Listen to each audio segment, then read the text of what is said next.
So now that we've exported the sequence as an EDL so we can reuse it in Final Cut, let's go through the process of actually making our job structure and also exporting all the plates for this project to be done. So I'm going to again select the edit, and I'm going to right click and press export. Once it presses exports, I'm going to start making my template for exporting. Usually on companies, you basically structure one template, and because the naming convention usually is the same, you would then reuse this template from project to project so that every project would be run the same way. That is essentially what we are going to do here. So I'm going to start by creating a completely new template, and be aware that I am in the tab called Process as Shots. We're not going to do a sequence. We're going to actually process our entire timeline by shots. So I'm going to press plus button here, and the first thing I'm going to do is I'm going to make a preset name for this. So I'm going to call this the Grolsch Erman Cut 22. So that's the preset for this project that we have here. I'm going to start by giving him a path for the exporting, and of course, depending on how you have the structure on your company, it will of course be in different places.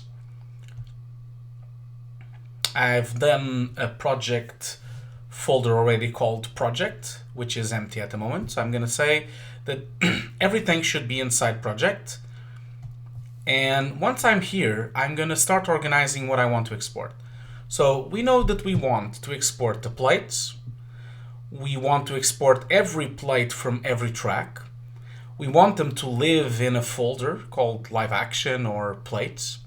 And we want to also create a NUKE script that has all that footage as read nodes already inside the NUKE script. And last but not least, we are going to create an export template so that when we render something in NUKE, it automatically comes in to the Hiero timeline without having to import the clip. So once we've put the path, we're going to start by making a new folder, and I'm going to press the folder button. Now the folder is an important step because we have 17 shots.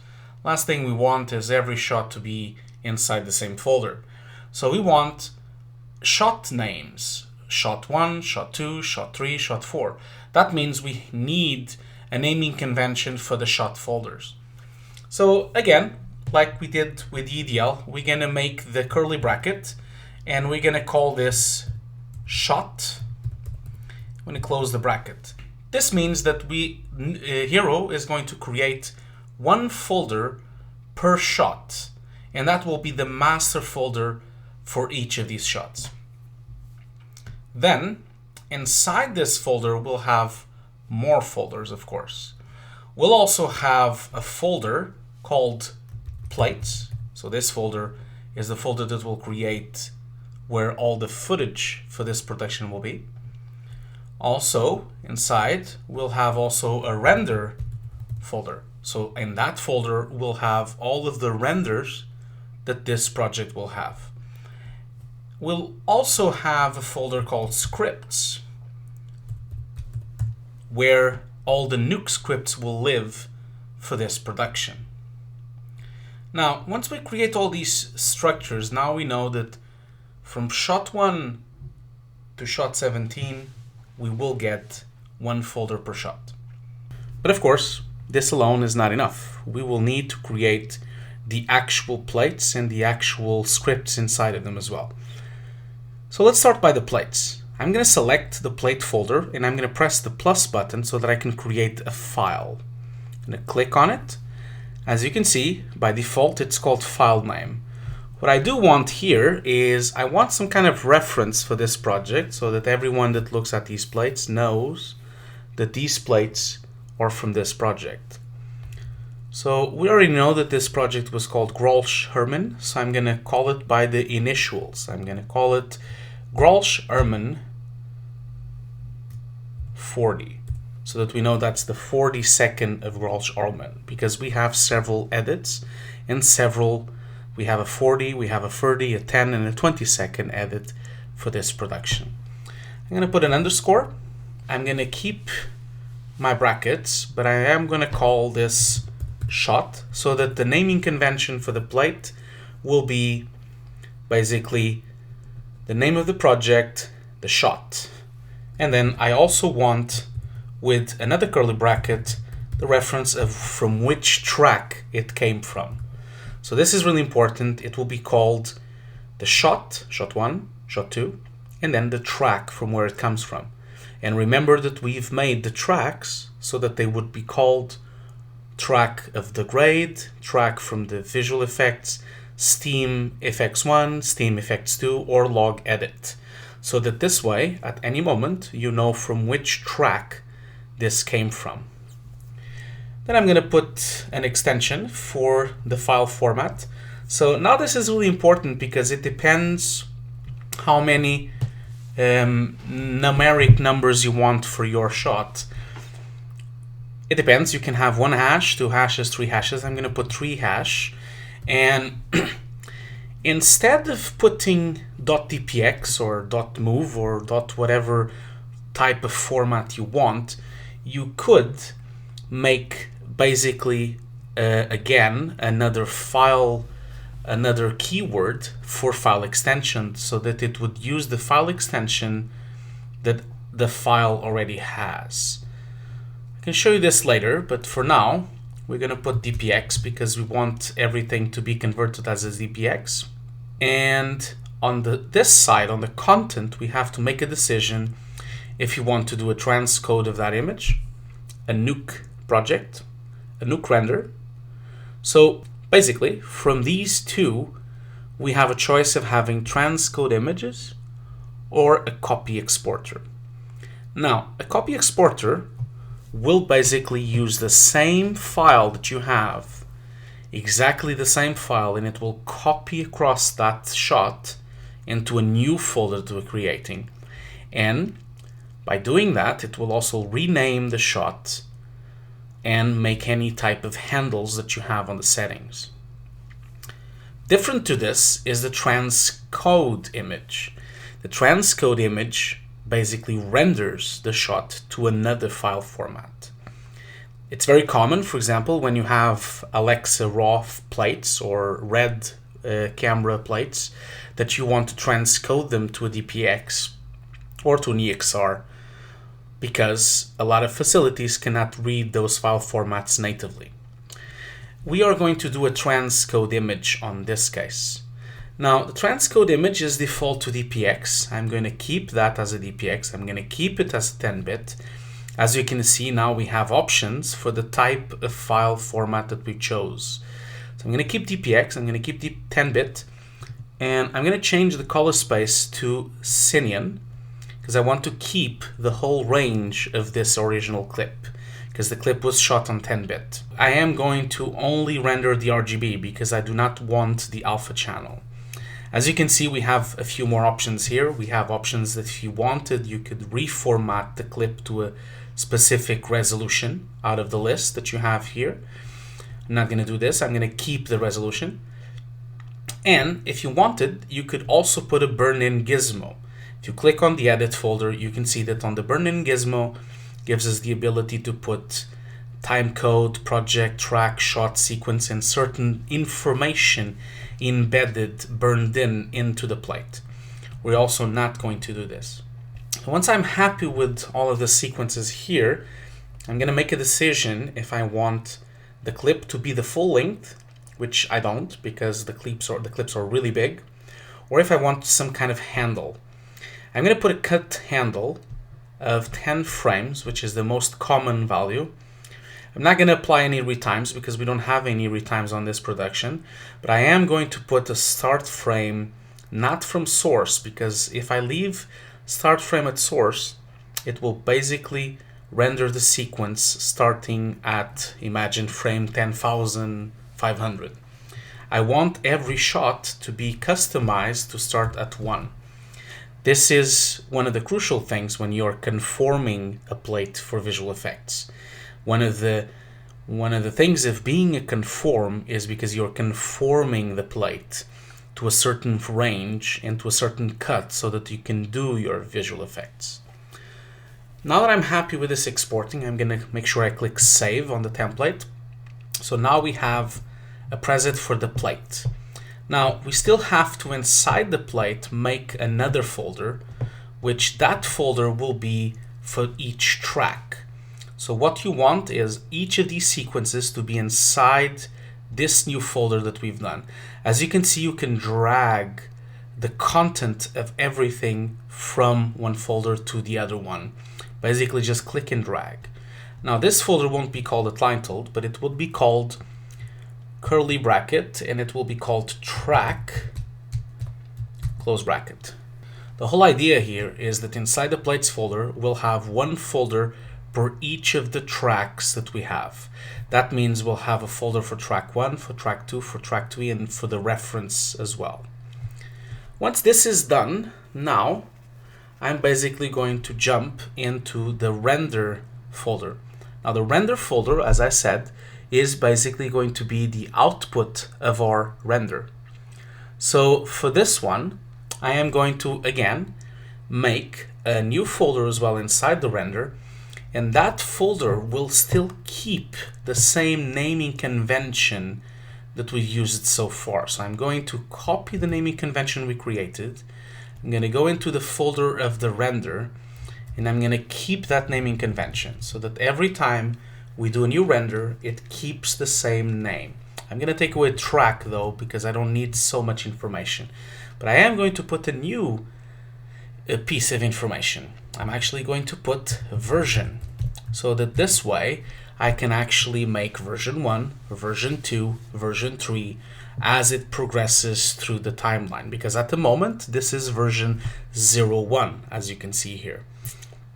Actually, I can even put a click on the plus and it becomes 001, which is more convenient if you do multiple versions on a commercial.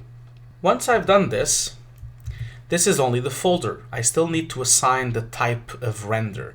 So I'm going to press the plus button, and I'm going to use the same exact naming convention from the folder into the file, with the only difference being that I'm going to make underscore dot triple hash dot dpx. Just like before, I'm going to make it as a dpx, just like it came in. So as you can see, the plate came in called shot track dpx, and it comes out as shot version dpx. Now, instead of a transcode, this one will not be a transcode, it will be a NUKE render. A NUKE render means that it will create a write node inside the project for this render. Again, I'm going to assign the color space for this render. I'm not going to reformat, and I'm going to tell him to only do RGB. As you can see, you can also name the write node in this place if you want to. Everything else I'll keep as it is. So now you see we are almost done with our naming convention for this project. The only thing remaining to do is the actual NUKE script. Now, like I always do on a production, my NUKE script will always share the same name with the render. It's very important that you do that, because then you can always track back every version you've done. So this means the next time the director calls up and says, I really enjoyed version 14, you can easily open the NUKE script for version 14, and voila, you have the render for that version that he's referring to. So again, I'm going to select the script folder, I'm going to press plus, and I'm going to give them the same name as the output, but this time it will be a .nuke file, because it's a NUKE script, which means on the side of the content tab, I'm going to call this a NUKE project file. Now, at this section on the NUKE project file, other options now show up here. These are the options that allow you to have what kind of read nodes and write nodes you want inside your project. So for the moment, I want the write node to be the DPX that I say here on the right node on the render folder. And the read node, basically I want it to be the plate. So I want the plate to be the read node, the write node to be the render. And I'm gonna say collect tracks, because if I don't say collect tracks, it won't bring in all the read nodes for all the tracks I have. And that's pretty much it. Once I'm happy with this layout, I'm gonna press save. And now I am ready to export my entire project. Before I do that, I'm just gonna close this menu just really quickly. I am going to re-edit back the cuts that we changed when I was showing you how to export and edit. Now that everything is ready, I'm gonna right click on my edit. I'm gonna of course save first.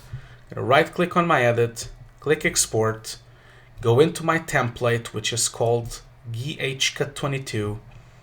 It's already all ready to go. As you can see, it's going to go into the project folder. It has DPXs in 10-bit Cinnamon that's going to output with 10 frame handles. It's going to be rendered as a DPX with Cinnamon RGB, and the script includes the read nodes and the write nodes and the collect tracks. So once I'm happy with this, I'm going to click export. Now, of course, this is being done on my laptop, so it's going to take a bit of time, which I am going to pause our tutorial so that I can wait for this to be processed. But as you can see, it is quite impressive, because at this stage, this is one of the best parts of actually conforming an application like Hiero. As soon as you do this, you do not need to export individual shots anymore. It will basically do everything for you, shot by shot, through the whole edit. So even if you have 10 shots, 100 shots, or 300 shots, it does not matter. It's just a case of creating a template that works for your naming convention, and basically hit the button, go and get a coffee, and when you come back, you have the entire thing conformed and ready to go, including NUKE scripts for your team to start to work. Once you wait until it finishes to process all the clips, as you can see now all the shots are rendered. Now let's go and jump into the folder. And as you can see here, you see on our template we have shot 1 to 17. Then we have plates. Inside of plates we have tracks. As you can see, we have log edit 21 and reference, which are the tracks of this shot. We then have a render folder, which we don't have anything rendered on it. And we have a NUKE script, which we'll open in a second. And you can continue between all the shots, and they all have this, including the 3 last shots that had a sign grade, the log edit, and the offline. They're all here inside of it, as well on a NUKE script. So let's open this NUKE script just to see what it contains. So I'm going to open the NUKE script. As you can see, the NUKE script is complete with the 3 tracks we had. So as you can see, we have the plate, the log plate, we have the graded plate for the logo, and also the offline. And because we've told Hiero to make 10 frame handles, as you can see, the offline also includes the first 10 frames of the shot before and the last 10 frames of the shot after, because of course the offline does not have handles. And the offline, of course, is a very powerful way for your visual effects artist to actually know what's happening in the shot.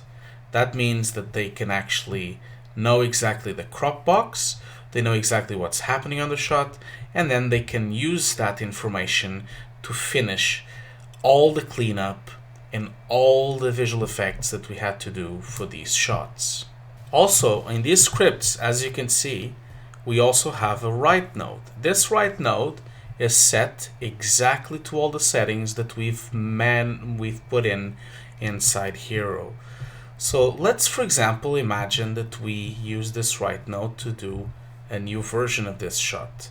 So for example, let's just make a really fast grade here, just to simulate that we actually comped something in the shot. And let's go ahead and render this shot.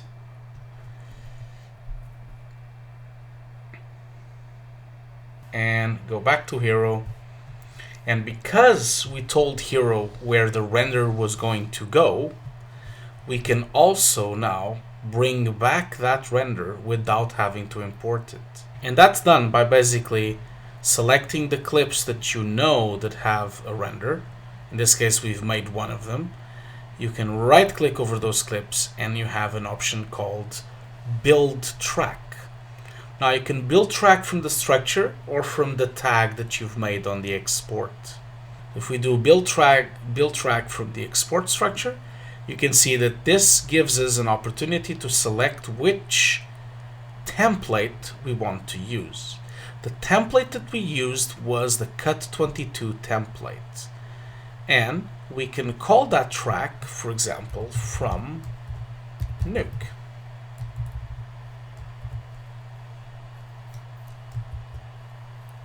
Or just NUKE. So I'm going to select the clip that has the render, and then I'm going to click Build. So 2 steps, select the sequence, click Build Track, select the template, select the sequence, click Build, and now, as you can see, it brought in 3 clips. 2 of them are offline, of course, mainly because we haven't rendered them.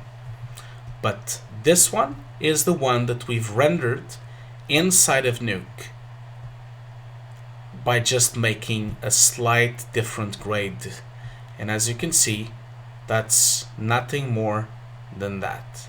It just has a slight different grade from the other clips that we had before. So that is it for today. This was Introduction to Conform Workflow by Hugo Guerra for Hiero by the Foundry. I would like to thank BMB, Stink, and the Mill for letting us using this commercial for Grolsch in this tutorial. Until next time.